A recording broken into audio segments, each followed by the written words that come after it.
Hello दोस्तों, आपका स्वागत है मैथजेनिक्स में। हम पिछली वीडियो में प्रश्नावली 4 के सारे सवाल कर चुके थे। आज हम पढ़ेंगे प्रश्नावली 5।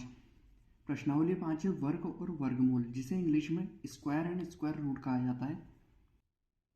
सबसे पहले हम देखते हैं कि वर्ग और वर्ग संख्या क्या होती है।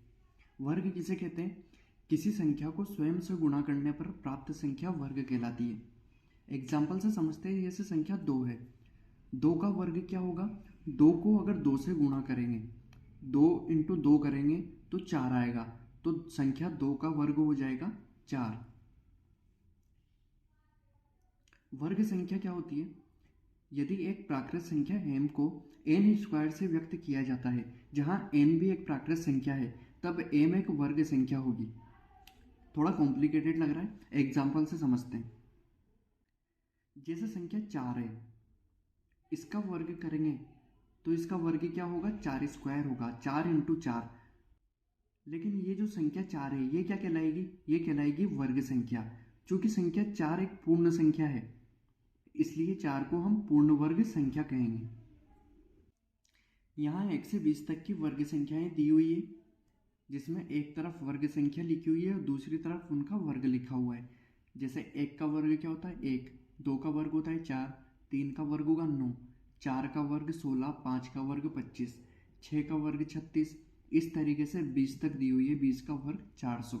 ये सभी हमें याद कर लेना है अच्छे से, ये हमारा लाइफ टाइम काम आने वाले। अब वर्ग संख्याओं के कुछ गुणधर्म देखते हैं। वर्ग संख्याओं का इकाई अंक हमेशा 0, 1, 4, 5, 6 या 9 होता है। यानी अगर किसी भी संख्या का इकाई का अंक 0, 1, 4, 5, 6 या 9 होगा, तो हम कह सकते हैं कि वह संख्या एक वर्ग संख्या होगी। अगला देखते हैं, जिन संख्याओं का इकाई अंक 2, 3, 7, 8 होता है, वे पूर्ण वर्ग संख्या नहीं होती है। अगर किसी संख्या में इकाई के ये अंक दिखाई दें, तो वह संख्या एक पूर्ण वर्ग संख्या नहीं होगी। यदि किसी संख्या का इकाई अंक 1 या 9 हो, तो इसकी वर्ग संख्या का इकाई अंक हमेशा 1 होगा। कोई भी संख्या है जिसका इकाई अंक या तो 1 है या 9 है, तो उसका वर्ग करने पर उस संख्या में भी हमेशा 1 ही प्राप्त होगा इकाई अंक में। किसी संख्या का इकाई अंक 4 या 6 हो, तो उसकी वर्ग संख्या का इकाई अंक हमेशा 6 होगा। यदि हमें कोई संख्या दी हुई है जिसका इकाई अंक 4 या 6 हो, तो उसका वर्ग करने पर प्राप्त होने वाली संख्या में भी इकाई अंक हमेशा 6 होगा। यह दोनों तरफ से काम करता है, वर्ग से वर्ग संख्या की ओर भी और वर्ग संख्या से वर्ग की ओर भी। अगर वर्ग संख्या में इकाई अंक 4 या 6 है, तो वर्ग में इकाई अंक हमेशा 6 होगा, और अगर वर्ग में इकाई अंक 4 या 6 है, तो वर्ग संख्या में इकाई अंक हमेशा 6 होगा।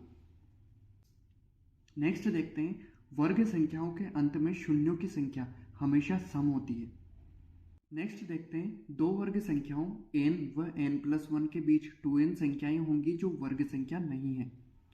मान लेते हैं किसी क्वेश्चन में हमें दो संख्याएं दे दी गई है और कहा गया है कि उनके बीच में ऐसी संख्याएं निकालो जो वर्ग संख्या नहीं है। तो वो हम कैसे निकालेंगे? एग्जाम्पल से देखते हैं।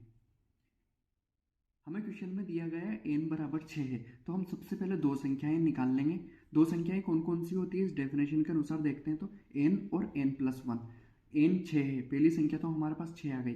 n+1 करेंगे तो 6 + 1 करेंगे तो 7, दूसरी संख्या हमारे पास 7 आ गई। 6 और 7 हमारे पास दो संख्या आ गई है। अब दोनों के बीच में हमें ऐसी संख्याएं निकालनी है जो वर्ग संख्या नहीं है, तो वो हम कैसे निकालेंगे? 2n से। n कितना? 6 दिया हुआ था, 6 को 2 से इंटू करेंगे तो कितना आ जाएगा? 12 आ जाएगा। यानी 6 और 7 के बीच में 12 ऐसी संख्याएं जो वर्ग संख्या नहीं है। अगला देखते हैं, पहली n विषम प्राकृत संख्याओं का योग क्या होता है? n² होता है। इस सूत्र के द्वारा हम पहली n विषम प्राकृत संख्याओं का योग ज्ञात कर सकते हैं। जैसे मान लेते हैं कि हमें क्वेश्चन में दिया हुआ है कि पहली 5 विषम प्राकृत संख्याओं का योग ज्ञात करो, तो n क्या हो जाएगा? 5 हो जाएगा। तो n² क्या आ जाएगा? 5 इंटू 5, 25 हमारा आंसर आ जाएगा। इसी तरीके से क्वेश्चन में कह दें कि पहली 10 विषम प्राकृत संख्याओं का योग ज्ञात करो, तो 10² हो जाएगा। 10² कितना होता है? 100। 100 हमारा आंसर आ जाएगा। नेक्स्ट है, किसी भी विषम संख्या के वर्ग को दो क्रमागत धनात्मक पूर्णांकों के योग के रूप में व्यक्त कर सकते हैं। किसी भी विषम संख्या, ये केवल विषम संख्या के लिए लागू होता है, जैसे विषम संख्या मान लेते हैं 3 ले ली, तो 3 का स्क्वायर करेंगे तो कितना होगा, 9 होगा। 9 को हम कैसे लिख सकते हैं, दो क्रमागत धनात्मक पूर्णांकों के योग के रूप में लिख सकते हैं। तो 9 को हम 4 + 5 के रूप में लिख सकते हैं, जो कि दो क्रमागत धनात्मक पूर्णांक है। इसी तरीके से विषम संख्या 5 के लिए बात करें तो 5 का स्क्वायर होगा 25। 25 को हम 12 + 13 के योग के रूप में लिख सकते हैं।